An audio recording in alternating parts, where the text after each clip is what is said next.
website ကနေပြီးတော့ free wallpaper လေးတွေတင်နိုင် update အသစ်တွေတင်နိုင်ကိုစီကို notice ရောက်ဖို့အတွက်ဆိုရင်ဒီ setting တွေကဟာလေးကို allow လုပ်ထားဖို့လိုပါတယ်နော်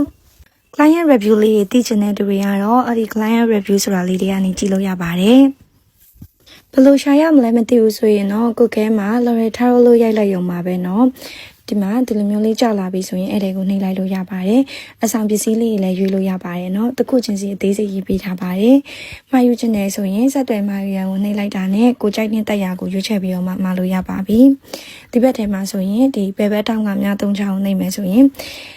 အခြားသောဒီရေရာတွေအစီအရင်တွေ wallpaper တွေအကုန်လုံးအတွက်တစ်ခုချင်းစီ page လေးတွေခွဲပေးထားပါတယ်ရေရာအစီရင်အမဲ့တွေကမဖြစ်မနေဒီထဲမှာပါတဲ့ရေရာမအခင်ဖက်ရန်ဆိုတာလေးကိုဖတ်ပေးပါနော်ဒီမှာအားလုံးသိချင်တဲ့ wallpaper လေးလည်းတင်ပေးထားပါတယ်နော်အကြောင်းအရာတစ်မျိုးလည်းမဟုတ်ဘူးနော်အများကြီးတင်ပေးထားပါတယ်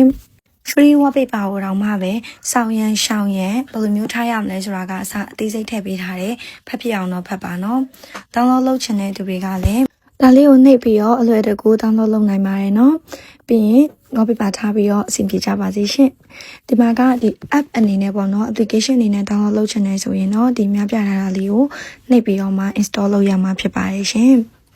install ပြီးတော့ဒီနည်းနည်းတော့ကြာနိုင်နေပေါ့နော်တစ်ခါတလေကြာရင်တော့ခဏနေလို့ရှိရင်တော့ဒါသူပေါ်လာပါလိမ့်မယ်ရှင်အကယ်၍လုံးနေရင်လည်းကြာသွားရင်မရအောင်ဆိုရင် Play Store ထဲခဏလောက်ဝင်လိုက်ဘာမှမလုပ်နဲ့ဒီတိုင်းပဲခဏလေးဝင်ပေးလိုက်ပေါ့နော်အဲ့လိုဆိုရင်တောင်းကြရင်ရသွားပါလိမ့်မယ်နော် application နဲ့ထည့်တာတော့ကြာတော့ဒါတစ်ခါပြန်ကြည့်ချင်တိုင်းပြန်ပြီးရှာနေစရာမလိုတော့ဘူးပေါ့